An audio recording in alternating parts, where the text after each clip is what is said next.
Halo, balik lagi sama gue Yaski dari Telset. Kali ini di tangan gue udah ada Poco F5. Sebenarnya HP ini udah lama banget ya rilis, nggak lama banget sih, sekitar 5 atau 6 bulan ya. Di pertengahan tahun, tepatnya di bulan Juni di Indonesia dirilisnya. Rilisnya tuh di akhir bulan dan yang mana itu tanggal gajian. Saat itu si Poco F5 ini pas gue ngecek di awal peluncurannya tuh lumayan ludes habis gitu ya. Karena Poco F5 ini dijual cuma di toko online aja. Nah, kenapa bisa ludes? Salah satu alasannya adalah HP ini sesuai dengan gennya dia nih ya, alias HP flagship killer yang mana menawarkan spesifikasi flagship tapi di kelas harga yang terjangkau. Nah, dari HP ini, yang salah satu yang paling menarik adalah dia pakai Snapdragon 7 Plus Gen 2, yang mana satu-satunya HP di Indonesia yang pakai Snapdragon 7 Plus Gen 2 yang resmi ya, itu cuma Poco F5 aja. Pesaing-pesaingnya nggak ada yang pakai. Nah, dari spesifikasi tersebut, biasanya kan Poco F series itu terkenal dengan pakai buat gamingnya. Nah, tapi kita bakal bahas hal-hal lainnya, misalnya kayak layar, desain, dan sebagainya. Yuk, langsung aja simak review Poco F5.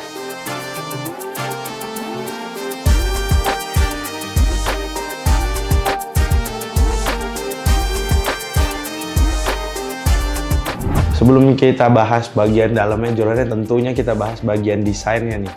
Sayangnya unit yang gue pegang ini dapetnya yang warna hitam ya, kita dipinjemin ya. Gue sih sebenarnya menarik banget sama warna biru ataupun warna putih. Ini warna putih ya, karena warna putihnya tuh punya corak-corak arah salju gitu. Sementara yang warna hitam ini ya udah simple aja gitu ya. Terus ada corak garis-garis sih kalau kalian lihat tuh kayak celana jeans gitu ya. Bagian belakangnya nih pakai material plastik. Yang mana material plastik di sini nggak dikasih finishing apa-apa gitu ya, simple aja. Dia tuh mudah nempel sidik jari, bisa kalian lihat sendiri, ini gampang banget kotor. Buat kameranya, dia tuh punya setup 3 kamera, seperti ini bisa kalian lihat, dia nggak ada kamera bar ya, jadi langsung di bagian belakangnya aja gitu ya. Sebenarnya ini khas Poco banget sih kalau dikasih kamera bar gini nih garis gitu. Di bagian belakang ini ada cukup yang menurut gua bukan deal breaker sih ya, cuma kayak wah kok gini ya. Ini tuh kayak dalamnya kopong gitu, bisa ditekan-tekan gitu. Tapi ya nggak ganggu juga secara ergonomi gitu ya, masih aman dipakai. Nah, buat frame-nya sendiri dia juga nggak pakai frame aluminium ataupun metal, dia masih pakai frame plastik. Yang mana bikin HP ini bagian belakang plastik, frame plastik tuh terasa cukup enteng gitu di tangan ya. Nah, tapi buat kelengkapan port, harus gua akuin ini cukup bagus ya. Nah, buat kelengkapan portnya sendiri dia udah termasuk cukup lengkap nih ya. Di bagian kanan ada tombol power sama fingerprint sensor, terus ada tombol volume juga. Di bagian atasnya dia punya IR blaster, lubang mikrofon, lubang speaker yang kedua nih ya, jatuhnya bukan speaker utama, sama port jack 3,5 mm. Mana kalian bisa pakai headset dengan jack 3,5 mm. Nah, terus di bagian kirinya nih, di bagian kirinya tuh polos, nggak ada apa-apa ya. Di bagian bawahnya dia punya lubang grill speaker, terus ini speaker utama, port USB Type-C, lubang mikrofon sama slot SIM card, yang mana kalian bisa pakai dual SIM card di HP ini. Salah satu yang cukup bagus juga dari bagian desain menurut gua, dikasih rating IP53. Ya udah gue sebut juga tadi HP-nya gampang nempel sidik jari, jadi ya bisa dibersihin lah kalau diciprat-cipratin. Tapi kalau diajak berendam HP-nya nggak bisa. Tapi setidaknya dia punya sertifikasi ketahanan. Nah, itu bagian desainnya. Kita lanjut nih ke bagian layarnya. Bagian layarnya ini dia pakai layar AMOLED berukuran 6,67 inci dengan resolusi Full HD+. Layarnya juga udah ngedukung refresh rate adaptif 120 Hz. Nah, kecerahan layarnya tuh sampai 1000 nits, terus dia udah punya Dolby Vision sama HDR10+. Nah, selama dipakai sehari-hari, gue rasa layarnya emang cukup bagus ya. Apalagi dipakai di kondisi indoor gitu. Kondisi di dalam ruangan, khas AMOLED banget. Warnanya gonjreng, terus saturasinya tinggi, pokoknya vibrant gitu. Enak dipakai buat nonton film, buat scrolling sosmed, lihat konten, pokoknya nyaman banget pakai HP ini. Terus juga dia punya refresh rate adaptif, yang mana bikin kalian pada saat lagi scrolling tuh terasa mulus. Baik itu scrolling ataupun main game ya, karena main game ini dia udah ngedukung sampai 120 Hz. Settingannya juga udah kebuka, yang mana ini asik banget dipakai buat main game. Nggak itu aja, si Poco F5 ini sebenarnya punya teknologi yang nama Flow AMOLED. Yang mana Flow AMOLED ini bisa dibilang bikin layarnya tuh punya bezel yang tipis. Selama gue pakai ataupun impresi perdana gue, emang bezelnya tuh termasuk tipis ya. Jadi ya terasa lebih enak aja gitu, lebih puas pada saat kalian nonton konten di sini. Dari segala kelebihan itu, tapi ada yang harus jadi pertimbangan sedikit nih buat kalian yang suka di outdoor. Saat gue pakai, saat misalkan siang hari nih di outdoor, kecerahannya udah gue atur full brightness ya, alias mentok kanan atau di sini mentok atas gitu ya. Layarnya tuh masih terasa redup, yang mana konten itu terasa agak kurang nyaman gitu dilihat mata. Tapi kalau buat sekedar balas chat sebenarnya masih oke ya. Tapi kalau misalnya kalian di kondisi outdoor, kalian pakai buat main game ataupun nonton, gue rasa agak sulit gitu ya. Tapi setidaknya masih bisa dipakai lah ya buat telepon ataupun kalian berkomunikasi. Itu aja sih sebenarnya.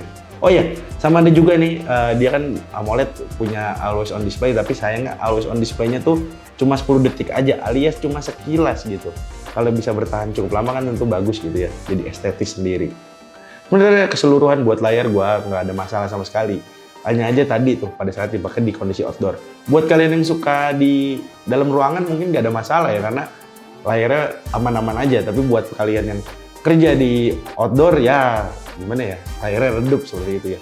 Mungkin kalian bisa sering-sering minggir ke bagian indoor agar bisa lihat HP-nya dengan lebih jelas seperti itu. Nah itu dia buat bagian layarnya. Lanjut nih ke bagian yang paling esensial dari HP ini, yaitu performa. Si Poco F5 yang gue review ini, dia pakai Snapdragon 7 Plus Gen 2 dengan RAM 12GB dan penyimpanan 256GB. Varian lainnya juga ada sih yang 8GB, tapi ini yang paling tingginya itu 12GB. Sebenarnya kalau buat performa, gue udah nggak ada keluhan sama sekali. Semuanya bisa dilibas ya. Mulai dari scrolling, terus juga pindah-pindah aplikasi, ngetik, semuanya terasa nyaman banget. Terus dipakai buat main game nih, main Genshin Impact. Di setting rata kanan nih, highest 60 fps, itu nyaman banget dipakai. Terus juga panasnya nggak panas yang berlebih, panas-panas aman aja. Anget-anget kuku gitu aja. Nah, saat dipakai buat main PUBG Mobile juga dia udah kebuka di settingan smooth 90 fps, yang mana ini kalian bisa bikin kalian lebih kompetitif lagi. Ataupun kalian main Genshin Impact juga yang mau lihat waifu kalian di Genshin Impact seperti itu. Gue rasa kalau dari segi performa gue nggak ada keluhan pokoknya, semuanya terasa aman. Scrolling, ngetik, perpindahan aplikasi terasa lancar, install aplikasi cepet, semuanya aman pokoknya kalau buat performa. Tapi nih, biar lebih jelas lagi, gue tampilin beberapa pengujiannya nih. Misalkan kayak pengujian Antutu. Bahkan buat pengujian Antutu aja dia tuh tembus di 1 jutaan, yaitu tepatnya di 1.094.432. Itu buat skor Antutunya. Gue juga coba lagi di uji stabilitasnya. Gue coba tes di Wildlife Extreme Test di 3D Mark. Hasilnya dia punya skor, base skornya tuh di 1891 dengan stabilitas 76,3%. Sebenarnya ini bukan skor yang tinggi banget sampai 90% atau 80%, tapi masih cukup oke ya.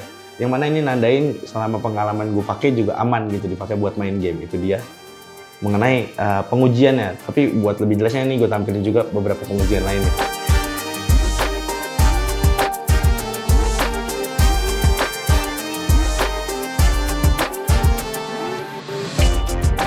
Nah, itu tadi dia bagian performanya yang menurut gue sangat puas banget. Malah gue bisa bilang HP ini termasuk HP gaming ya.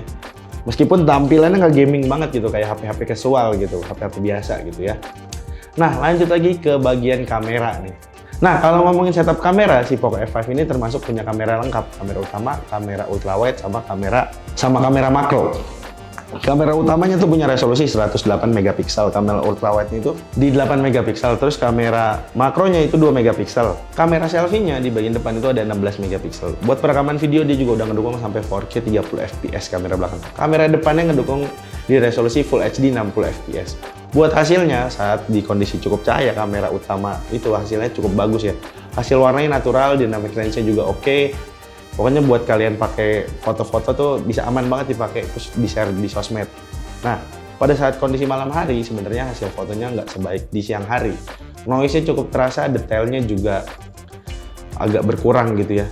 Oh ya, kamera utamanya juga di kondisi siang hari itu gue sebutin, dia punya sharpening khas Poco ya, mana bikin detailnya kelihatan lebih jelas gitu ya. Nah, balik lagi ke kondisi malam hari, kamera utamanya sebenarnya hasilnya buat gue sih terasa biasa aja ya. Tapi kalau kalian mau nge-enhance kamera utamanya di malam hari, gue saranin kalian pakai night mode, yang mana ini bikin HP kalian menjadi lebih baik gitu hasil fotonya. Seperti itu buat kamera utamanya nih. Nah, lanjut ke kamera ultrawide. Kamera ultrawide juga punya karakter sama yang kayak kamera utama, yang mana pada saat kondisi cukup cahaya hasil kameranya cukup bagus. Tapi kalau pada saat kondisi low light hasilnya tuh jomplang banget ya menurut gua. Tapi setidaknya dia punya kamera ultrawide lah, itu udah cukup oke ya. Nah, kalau buat perekaman videonya gimana ya? Sama juga sama hasil fotonya menurut gua. Pada saat dipakai di siang hari itu hasilnya bagus, dynamic range-nya juga bagus. Terus juga dia stabil kamera belakangnya ya, karena punya OIS. Tapi kamera depannya dia nggak punya tingkat stabilan. Nah, buat kalian yang penasaran hasilnya, ini gue tampilin videonya nih.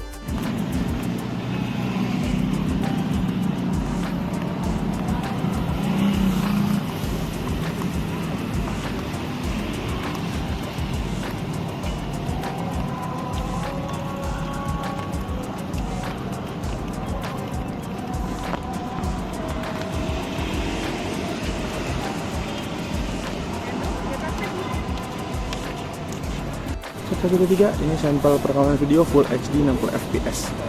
Ini gue sambil jalan, bisa kalian lihat sendiri. Smooth ya. Tapi ini dynamic range-nya sih cukup oke sih buat si Poco F5 ini. Oke, ini sampel perekaman video Full HD 60 fps. Kamera depannya. Secara keseluruhan hasil foto sama video sih kamera Poco F5 ini gue rasa cukup bagus dipakai di siang hari. Tapi di malam hari itu ya udah hasilnya biasa aja gitu ya. Toh juga HP ini sebenarnya orientasinya ke performa bukan ke kamera gitu ya. Bisa kalian lihat sendiri desain kameranya juga bukan yang kamera sentris seperti itu. Nah, itu dia buat kameranya nih. Kita lanjut lagi ke bagian baterai. Yang mana baterai ini sebenarnya cukup esensial juga ya, karena performa kenceng tentunya butuh baterai yang tahan lama.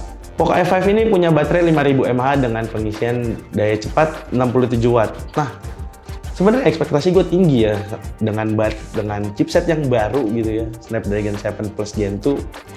Meskipun buat saat ini video direkam udah ada Snapdragon 7 Plus Gen 3 ya, tapi saat itu awal rilis ekspektasi gue tinggi supaya baterainya awet gitu ya dengan fabrikasi yang paling baru. Sayangnya si Poco F5 ini menurut gue masih termasuk HP yang baterainya boros. Bayangin aja nih, kalian pakai dari pagi sekitar jam 9 itu 100%. Nah, sore jam 5 baterainya tuh udah 24%. Padahal gue nggak pakai buat main game sama sekali di hari itu. Itu skenarionya cuma gue pakai buat ngetik, terus juga buat denger lagu sama scrolling sosmed aja gitu. Bahkan browsing aja. Itu baterainya sisa di 24%-an. Yang mana ini termasuk boros. Untung aja kayaknya Poco tuh sadar. Karena baterainya boros tentu kita butuh pengisian daya yang cepat. Ngisi baterai dari 19% sampai 100% itu makan waktu sekitar 50 menitan aja. Udah gitu chargernya dikasih gitu ya. Sebenarnya kayak love hate relationship nih buat baterainya ya. Baterainya boros tapi ngisinya cepet gitu ya. Itu buat baterainya mungkin sedikit pertimbangan buat kalian ya. Tapi buat gue sih gue rasa dengan keseimbangan tersebut gue rasa aman-aman aja dipakai seharian. Jadi kalian tinggal nggak perlu mantengin colokan terlalu lama gitu ya. Jadi ya sekitar 50 menitan seperti itu. Oke, itu buat baterainya. Lanjut ke bagian terakhir yaitu sistem operasinya. Poco F5 ini pakai MIUI 14 yang berbasis Android 13. Ya udah kalian sebenarnya udah pasti pada tahu nih yang nonton MIUI itu kayak gimana. Udah jelas banyak bloatware, terus juga ada iklan di beberapa aplikasi bawaannya. Nah, bloatware di sini sebenarnya sama si iklan itu sebenarnya seiring berjalannya waktu aman dipakai, jadi nggak ada masalah gitu ya. Kayak udah penyesuaian aja, bloatware-nya juga udah bisa dihapus gitu. Hapusnya juga cepet ya di MIUI ini ya, kayak tinggal klik langsung hapus gitu. Sebenarnya buat software gue juga nggak ada keluhan, aman-aman aja dipakai, terus juga dia terasa smooth, itu dia buat softwarenya. Oke, itu tadi pembahasan mengenai Poco F5. Kita langsung aja nih ke kesimpulannya.